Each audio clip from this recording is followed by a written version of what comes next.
कि 7 जुलाई 2024 यानी रविवार को पड़ रही है। आषाढ़ मास के शुक्ला पक्ष की तृतीय तिथि जो बहुत ही खास है। और दोस्तों, यह वह तृतीय तिथि है जो कि आषाढ़ महीने में पड़ रही है। दोस्तों, इसी दिन किया जाने वाला पंडित जी द्वारा बताया गया एक लाल फूल और एक सफेद फूल वाले उपाय आप लोगों को जरूर करना चाहिए, क्योंकि दोस्तों यह एक ऐसा उपाय है जो कि हर दिन नहीं किया जाता।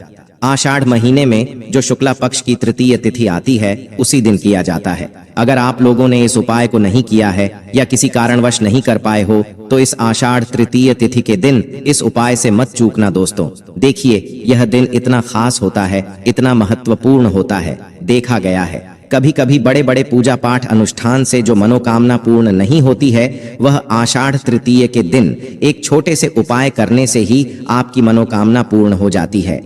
और बहुत सारे लोगों ने इस उपाय को किया भी है और उनको इस उपाय को करने का फल भी जरूर मिला है। दोस्तों, हम आपको यहाँ पर बता दें कि यह जो एक लाल फूल और एक सफेद फूल वाले उपाय है, यह उपाय पंडित जी ने अपनी अभी की सीहोर की कथा में ही बताया है। और इस उपाय को करने से आपके घर में चाहे किसी भी प्रकार की दुख और समस्या क्यों ना चल रही हो, आपको उसका कारण भी नहीं पता है कि भाई यह समस्या किस कारण से चल रही है, उसका कुछ भी कारण हो सकता है। जैसे पितृ दोष हो सकता है, काल सर्प दोष हो सकता है, या किसी भी तरह का मंगल दोष भी हो सकता है, और भी बहुत तरह के दोष होते हैं, कुछ भी हो सकता है। पर आपको इस उपाय को करने के लिए अपने दोष को पता लगाने की भी जरूरत नहीं है। आपके घर में किस कारण से इतनी दुख और परेशानी आ रही है, वह भी आपको पता लगाने की जरूरत नहीं है। अब हम समझते हैं इस एक लाल फूल और एक सफेद फूल वाले उपाय को आपको करना कैसे है, किसको करना है, किस समय करना है और कैसे करना है। देखो, उपाय बिल्कुल आसान है, बस समझने वाली बात है। ध्यान से समझिए, उसके बाद ही आप लोग जो है इस उपाय को जरूर कीजिएगा। तो देखिए, इस उपाय को घर के सभी सदस्यों को करने की बिल्कुल भी जरूरत नहीं है। घर में से कोई एक मुख्य बड़ा सदस्य ही इस उपाय को करेगा तो उस घर परिवार के सभी सदस्यों को इस उपाय को करने का फल मिल जाएगा। पर वह बड़ा सदस्य कौन होगा, कौन व्यक्ति इस उपाय को करेगा? तो यहाँ पर देखिए, हम आपको बता दें, घर की जो बड़ी माताएं बहनें होंगी, घर की बड़ी माताओं बहनों में से कोई भी एक माता बहन इस वाले उपाय को कर सकती है। अपने पूरे घर परिवार के लिए घर में सभी सदस्यों को इस उपाय को करने की जरूरत नहीं है। मात्र घर की जो बड़ी माताएं बहनें हैं, उनमें से कोई भी एक माता बहन इस वाले उपाय को करेगी तो उसके घर परिवार के पूरे सदस्यों को इस उपाय का फल मिलेगा। अगर किसी कारणवश माताएं बहनें घर में उपस्थित ना हो या वह इस उपाय को ना कर रही हो, कुछ दिक्कत हो, तो भाई उस जगह पर फिर घर का कोई बड़ा व्यक्ति भी इस उपाय को कर सकता है। माताओं बहनों के कहने का मतलब यह था कि माताएं बहनें घर की लक्ष्मी होती है। जब घर की लक्ष्मी कोई उपाय करती है तो निश्चित ही भगवान शिव जी बहुत जल्दी प्रसन्न होते हैं और उपाय का फल में बहुत जल्दी और बहुत बड़ा करके भी यहाँ पर देते हैं। तो आप लोग ये बात समझ गए होंगे। अब हम ये बात समझते हैं कि इस वाले उपाय को हमें करना किस समय है। एक लाल फूल और एक सफेद फूल वाले उपाय को हमें तृतीय के दिन करना किस समय है। तो देखिए, इस उपाय को करने का जो समय है, सुबह का समय भी है और शाम का समय भी है। अब देखिए, यहाँ पर हम मुख्य रूप से सुबह का समय नहीं बोलेंगे, क्योंकि देखिए यह जो तृतीय तिथि है, और आप सभी लोग जानते हैं तृतीय के दिन का प्रदोष काल का मतलब शाम का जो समय होता है ना, इस दिन भगवान शिव जी का सबसे प्रिय दिन होता है। तो आप लोग इस एक लाल फूल एक सफेद फूल वाले उपाय को सुबह के समय भी कर सकते हो और शाम के समय प्रदोष काल में भी कर सकते हो। सुबह के समय अगर कर रहे हो तो 10 या फिर 11 बजे तक भी अगर उपाय करोगे तो भी आपको उपाय का फल मिलेगा। वही अगर शाम के समय कर रहे हो तो इस दिन जरूर शाम के समय का ध्यान रखना कि शाम के 6 बजे से लेकर 7 बजे के बीच में अगर आप इस उपाय को कर सकते हो तो बिल्कुल कर लेना, पूरी कोशिश करना। पर अगर किसी कारणवश इस समय के बीच में ना कर पाओ तो रात 8 बजे तक भी अगर आप उपाय को करोगे तो आपको उपाय का फल जरूर मिलेगा। यह बात आपको समझ आ गई कि आप इस उपाय को सुबह और शाम दोनों समय कर सकते हो। मतलब करना आपको एक ही समय है, घर में से किसी एक ही बड़े व्यक्ति को करना है, पर एक ही बार इस उपाय को करना है, दोनों समय नहीं करना है। आपको जो समय अच्छा लगे आप उस समय पर इस वाले उपाय को कर सकते हैं। तो चलिए जानते हैं इन विशेष उपायों के बारे में। लेकिन उससे पहले जो भी मेरे भाई मेरी प्यारी बहनें आज चैनल पर पहली बार आए हैं या मेरी आवाज आज पहली बार सुन रहे हैं, अगर आप भी महादेव के सच्चे भक्त हैं तो वीडियो को लाइक और चैनल को सब्सक्राइब जरूर कर लें और कमेंट बॉक्स में लिखें हर हर महादेव, ओम नमः शिवाय। अब सबसे महत्वपूर्ण बात आती है कि इस उपाय को हमें करना किस लिए है। जैसा कि हमने अभी आपसे बोला कि इस उपाय को करने के बाद आपके जीवन में बहुत सारी खुशियां आएंगी, आपकी मनोकामनाएं पूर्ण होंगी, आपकी धन की समस्या दूर होगी, आपकी पैसों की समस्या दूर होगी। अब देखिए, अगर आप लोग सोच रहे हो कि भाई हमें अपना घर बनाना है पर घर बनाने के लिए पैसा नहीं है, हमें गाड़ी लेना है पर गाड़ी लेने के लिए पैसा नहीं है, हमें जमीन लेना है पर जमीन लेने के लिए पैसों की कमी पड़ी, अगर ऐसी ही दिक्कत परेशानी या किसी भी तरह की धन से जुड़ी हुई समस्या या पैसों से जुड़ी हुई समस्या अगर आपके जीवन में चल रही है, तो यह उपाय निश्चित ही आपके जीवन में बहुत सारे फल कर दे सकता है। इसीलिए अगर आपके घर में बहुत ज्यादा दिक्कत समस्या परेशानी चल रही है, धन से जुड़ी हुई पैसों से जुड़ी हुई धन की बहुत ज्यादा कमी आ रही है, पैसों की बिल्कुल आवक नहीं हो रही है, तो भाई आप लोगों को इस वाले उपाय को जरूर करना चाहिए। घर में से किसी एक भी बड़े व्यक्ति को अब इस उपाय में करना क्या है, वह सबसे पहले हम लोग जान लेते हैं उपाय की सामग्री। हम लोग सबसे पहले जानते हैं कि इस उपाय में किस किस चीज की आवश्यक पगी। तो देखिए, उपाय का नाम तो एक लाल फूल और एक सफेद फूल वाला उपाय है, पर इस उपाय में कुल मिलाकर 4 सामग्री हमें लगने वाली है, जो कि पंडित जी ने खुद सीहोर वाली कथा में बताया है। और जो हम आपको उपाय बताते हैं वह पंडित जी द्वारा बताए गए होते हैं, अलग से हम कुछ भी नहीं बताते हैं। तो यहाँ पर हम लोग समझते हैं कि इस उपाय की सामग्री क्या है। तो देखो, उपाय की जो सामग्री है वह 4 सामग्री है, जिसमें से सबसे पहली सामग्री है एक बेलपत्र। देखो, बेलपत्र क्या होती है? बेलपत्र जो शिव की शिवलिंग पर चढ़ती है। दूसरी चीज है एक शमी पत्र, शमी पत्र वो जो शिवलिंग पर ही चढ़ता है।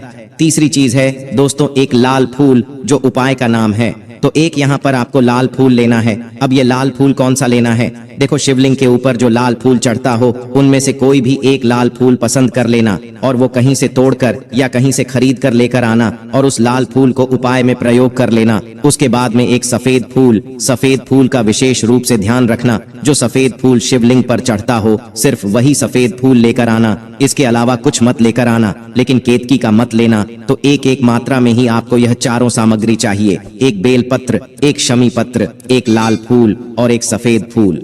ये चारों सामग्री आप लोग तैयार करके के रख ले। प्रदोष काल में या सुबह के समय जब भी आप इस उपाय को कर रहे हैं, जैसे ही आपके उपाय की सामग्री तैयार हो जाती है, तो क्या हम सीधा उपाय को करने के लिए इन चारों सामग्री को लेकर उपाय करने के लिए जा सकते हैं। नहीं तो यहाँ पर आपको इस बात का ध्यान रखना है कि हम भगवान शिव जी को प्रसन्न करने के लिए तो जा रहे हैं, हम अपनी मनोकामना को पूर्ण करवाने के लिए तो जा रहे हैं, पर हमें यह दर्शा बिल्कुल भी नहीं है कि हम सिर्फ अपने फायदे के लिए भगवान शिव जी के मंदिर में आए हैं। इसलिए हम इस उपाय को करने के साथ साथ में भगवान शिव जी की पूजन अर्चना के लिए कुछ सामग्री भी जरूर लेकर जाएंगे।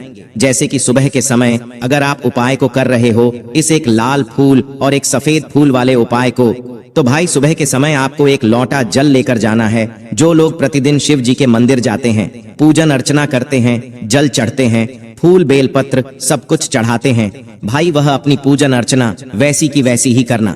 बाकी जो सिर्फ उपाय को करने के लिए जा रहा है, जो कुछ भी लेकर नहीं जा रहा है, उसे कम से कम एक लोटा जल अपने घर से जरूर भर कर लेकर जाना, क्योंकि इस वाले उपाय को आप भगवान शिव जी की पूजन अर्चना करने के बाद ही करना। वहीं अगर बात करें शाम के समय की, अगर कोई व्यक्ति शाम के समय प्रदोष काल में इस वाले उपाय को कर रहा है, तो भाई आपको मात्र एक घी का दीपक तैयार करना है। ये बात हम हमेशा बोलते हैं, शाम के समय प्रदोष काल में कोई कर रहे होना तो दीपक का विशेष महत्व होता है। तृतीय के दिन का प्रदोष काल में जो भी व्यक्ति दीपक जलाता है ना भगवान शिव जी के मंदिर में, भाई उसके जीवन से सारी दुख और परेशानियां भी दूर होती हैं। तो भाई इस दिन दीपक का विशेष रूप से ध्यान रखना आप लोग। अगर आप इस उपाय को शाम के समय प्रदोष काल में कर रहे हो, ये जो दीपक आप लोग लोगे या आटे का लोगे, जो आटा आप घुन दोगे उसके अंदर कुछ भी मत डालना, मात्र साधा आटा लगाकर उसे तैयार कर लेना और एक मीडियम साइज का दीपक तैयार कर लेना। वह दीपक ना ज्यादा छोटा हो ना ज्यादा बड़ा हो। इसके अंदर जो बत्ती रखोगे वह गोल बत्ती रखोगे। देखो, गोल बत्ती भी 2 तरह की होगी, एक बाजार की और एक घर वाली। तो कोशिश करना अपने घर में जो रुई रखी हुई है उस रुई से आप लोग एक गोल बत्ती अपने ही हाथों से बनाओ। उपाय का फल अच्छा मिलता है, भगवान शिव जी जल्दी प्रसन्न होते हैं। जब हम किसी भी उपाय को अपने हाथों से परिश्रम करके तैयार करते हैं तो आपको उस दीपक के अंदर एक गोल बत्ती रख देनी है। इसके अंदर जो चीज आप लोग डालोगे, शुद्ध देसी गाय का घी, इस बात का विशेष रूप से ध्यान रखना, शुद्ध देसी गाय का घी ही डालना है, तेल वगैरह नहीं। आज के दिन तो मत डालना, तृतीय के दिन, क्योंकि भगवान शिव जी का सबसे प्रिय दिन और प्रिय समय पर हम लोग इस वाले उपाय को कर रहे हैं। तो थोड़ा सा शुद्ध देसी गाय का घी इतना डालना कि वह दीपक कुछ समय तक चल सके। शुद्ध देसी गाय का घी आपको ढूंढने में थोड़ी मतलब मेहनत लगेगी और भी मिलेगा, पर गाय के घी से भगवान शिव जी प्रसन्न होते हैं और उसी शुद्ध देसी गाय की घी से घर में बरकत भी बनी रहती है और हमारे घर में सुख शांति भी बनी रहती है। इसलिए इस शुद्ध देसी गाय का घी को अपने घर में हमेशा रखा करो। वह भगवान शिव जी के कार्यों में भी उपयोग में आता है और उपायों में भी हम लोग प्रयोग कर सकते हैं। तो यहाँ पर आपकी सारी तैयारियां हो चुकी हैं। उपाय को करते समय शुद्धता का विषय रूप से ध्यान रखिएगा। सुबह कर रहे हो तो भाई सुबह तो आपको स्नान करना ही करना है।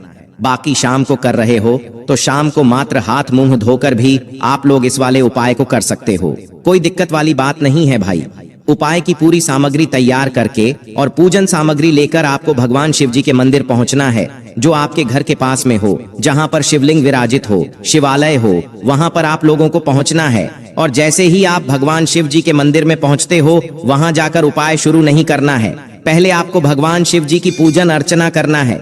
पूजन अर्चना कैसे करोगे? सुबह के समय गए हो तो एक लोटा जल वगैरह जो भी पूजन सामग्री लेकर गए हो, उससे पहले पूजन सामग्री आप लोग मतलब पूजन भगवान शिव जी की कर लो। जो व्यक्ति सिर्फ एक लोटा जल लेकर गए हैं, वो शिव जी की शिवलिंग पर मात्र एक लोटा जल एक धारा से धीरे धीरे करके चढ़ लो, है ना। अपनी पूजन अर्चना आप लोग जो है पूरी कर लो पहले। उसी के बाद अगर आप शाम के समय कर रहे हो तो पहले जाकर बैठना है भगवान शिव जी के शिवलिंग के पास में। आप जो दीपक तैयार करके लेकर आए हो, उस दीपक को पहले जलाना है। यह जो दीपक आप लोग जलाओ, ये किसी और की माचिस से मत जलाना, अपनी ही माचिस अपने ही घर से लेकर आना और इस दीपक को अपने ही माचिस से जलाना। अगर आपने मंदिर की माचिस या किसी और की माचिस ले ली, इस उपाय को करने में इस उपाय का फल उस व्यक्ति को भी तो बहुत मिल जाएगा। इस बात का ध्यान रखना। अपने घर से अपनी ही माचिस लेकर जाना और इस दीपक को जलाना। दीपक को जलाने के बाद भगवान शिव जी की शिवलिंग के पास में रख देना। शिवलिंग के इतना पास में मत रखना कि भगवान शिव जी को आंच लगे। थोड़ी सी दूरी बनाकर ही जो है इस दीपक को शिवलिंग के पास में आप लोग रख दीजिएगा। अब जैसे ही आपकी पूजन अर्चना हो जाती है, भगवान शिव जी के शिवलिंग के सामने या आसपास कहीं पर भी बैठ जाइए उपाय को करने के लिए। और उपाय को करने से पहले आप लोग अपनी वह चारों पूजन सामग्री निकाल लीजिए। उपाय की जो सामग्री है वो निकाल लीजिए और भगवान शिव जी के शिवलिंग के ऊपर एक माता अशोक सुंदरी जी का स्थान देख लीजिए। माता अशोक सुंदर जी का जो स्थान होता है वो जलाधारी के ऊपर होता है। जलाधारी के बिल्कुल बीचों बीच में होता है। आप लोगों ने देखा भी होगा शिवलिंग की जलाधारी होती है। जलाधारी के बिल्कुल बीचों बीच का जो स्थान होगा वो माता अशोक सुंदर जी का स्थान होगा, क्योंकि यहीं पर हमें ये जो है उपाय को करना है। सबसे पहली चीज, अब हम उपाय को करना शुरू करते हैं। आप सबसे पहले अपनी एक बेल पत्र उठा लो। एक बेल पत्र को आपको माता अशोक सुंदरी जी वाले स्थान पर सबसे पहले समर्पित करना है। बेल पत्र की डंडी का मुख होगा जलाधारी की तरफ, जहां से जल बहता है और नीचे गिरता है, और बीच वाली बड्डी पत्ती का मुख मतलब शिवलिंग की तरफ होगा। इस तरीके से आपको इस बेल पत्र को माता अशोक सुंदरी जी वाले स्थान पर समर्पित कर देना है। उसके बाद में अपनी एक शम पत्र उठा लो जो आप उपाय के लिए लेकर आए हुए हो। शम पत्र को उठाकर शमी पत्र की भी जो डंडी का भाग होगा वह जलाधारी की तरफ करके, जहां से जल बहता है नीचे गिरता है उस तरफ करके, और पत्ती वाला भाग शिवलिंग की तरफ करके इस शमी पत्र को भी उस बेल पत्र के ऊपर आपको समर्पित कर देना है। समर्पित करने के बाद अब आप ले लो अपना एक लाल फूल जो आप उपाय को करने के लिए लेकर आए हुए हो। इस लाल फूल का जो खिला हुआ भाग होगा, चाहे वह गुलाब का फूल हो, चाहे कोई सा फूल जो शिवलिंग पर चढ़ता हो, भाई उस फूल का जो खिला हुआ भाग होगा वह शिवलिंग की तरफ होगा।